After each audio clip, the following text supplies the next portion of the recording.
Bom, eu, Francisco Augusto e meu colega Luiz Felipe vamos falar um pouco do processamento dos compostos. Os compostos são hoje uma opção aos materiais de engenharia convencionais. Eles são bastante utilizados devido ao seu baixo custo e seu fácil manuseio, e variam conforme seu processo de fabricação. Listamos aqui 11 tipos de processo de fabricação, onde eu e Luiz Felipe vamos falar sobre. Vou começar falando aí um pouco da laminação manual, também conhecida como hand layup. É feito normalmente em molde. O molde pode ter variadas geometrias. Eu falo isso porque aqui na imagem tem esse tipo de geometria. Já no vídeo que eu vou apresentar para vocês agora, o molde é de superfície plana.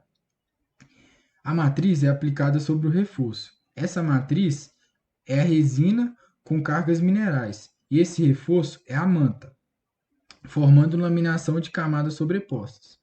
Esse rolo aqui a gente utiliza para retirada de ar, das bolhas de ar que ficam no material. Agora eu vou passar para vocês um vídeo onde vou explicar melhor sobre isso. Bom, esse aí é um exemplo simplificado de laminação manual, onde utilizou-se um molde plano feito de fitas adesivas.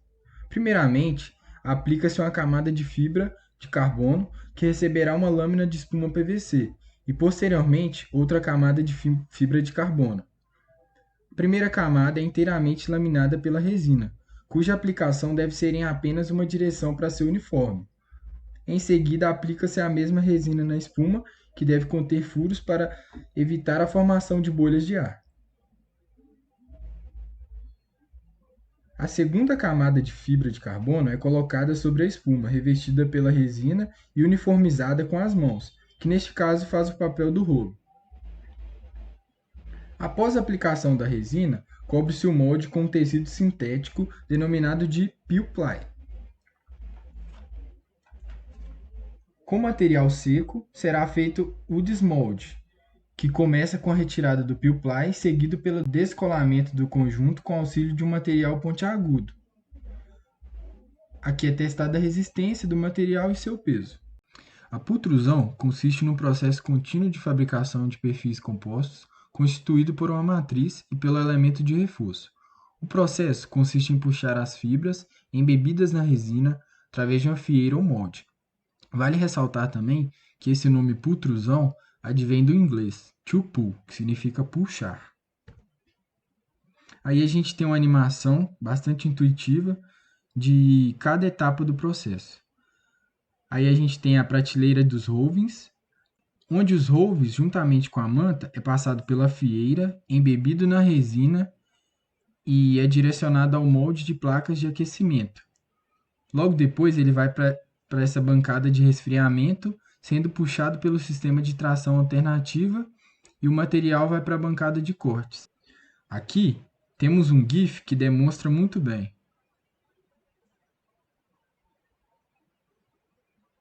O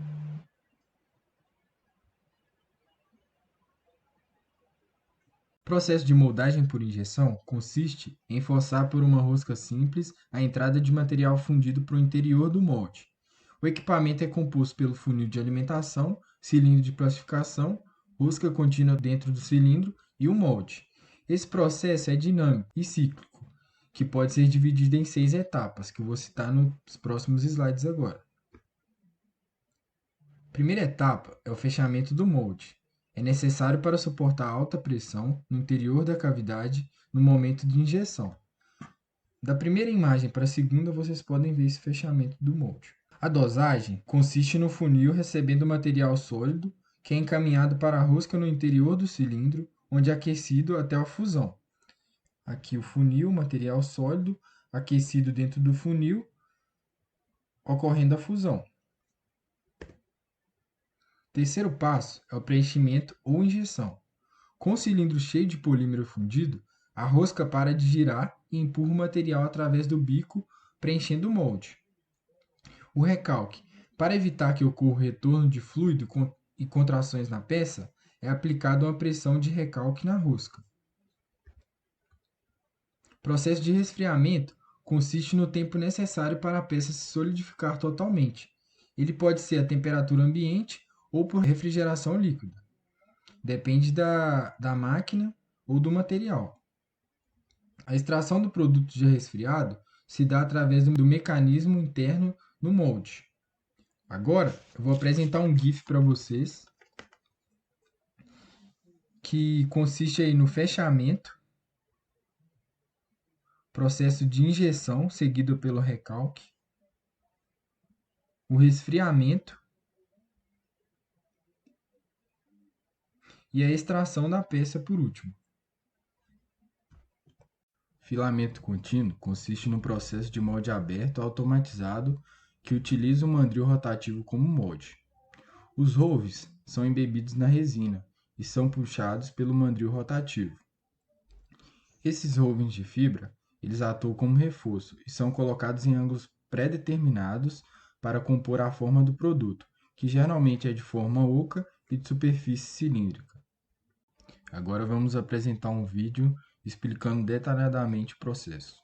Bom, aqui nós temos o equipamento de filamento contínuo. Ele é composto por um molde pela bandeja de resina, onde serão passados os ovens, que são as fibras de vidro. Essa bandeja tem um controle de velocidade real-time, para garantir que a velocidade seja sincronizada com a rotação do molde.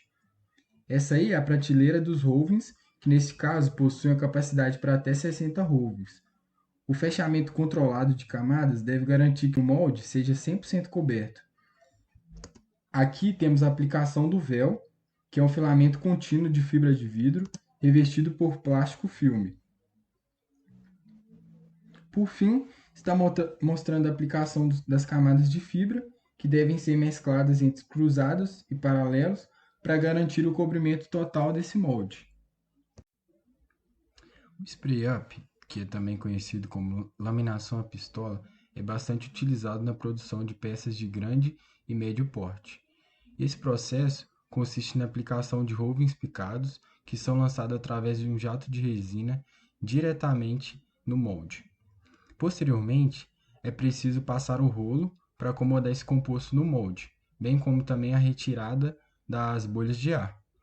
E esse processo é bastante utilizado na fabricação de piscina, caixa d'água, banheira, e no vídeo a seguir que eu vou mostrar para vocês é um exemplo da fabricação de uma banheira. A primeira etapa é aplicar desmoldante sobre o molde, podendo ser usado cera de guarda-roupa ou um sistema de desmoldante semi-permanente. Depois do molde já pronto, inicia-se a aplicação do gel coat. Deve-se garantir que a geocoateadeira esteja ajustada conforme deseja-se. Com a geocoateadeira calibrada, inicia-se a aplicação do gel coat, garantindo uma distância de aplicação de 40 a 50 cm. Normalmente, para obter uma espessura adequada, são necessários de 3 a 4 passadas. A secagem é necessária para iniciar a laminação. A resina para laminação, em cada situação, deve levar em conta a temperatura ambiente e o tamanho da peça. O roving de fibra de vidro vai ser adequado ao processo de laminação spray-up. Essa é a laminadora spray-up. Ela deve estar com os ajustes adequados para garantir a qualidade da laminação. Inicia-se a aplicação com uma fina camada de resina sem fibra de vidro. Posteriormente, é feita a laminação, garantindo distância de 40 a 50 cm, sendo feita várias camadas com spray. Após isso, as bolhas de ar devem ser retiradas com um rolo. Processo de rebarba, que é o processo que tira o excesso de material. Desmoldagem, medir a dureza barcal, que tem que estar entre 10 a 15. Posteriormente, pode ser retirado o molde.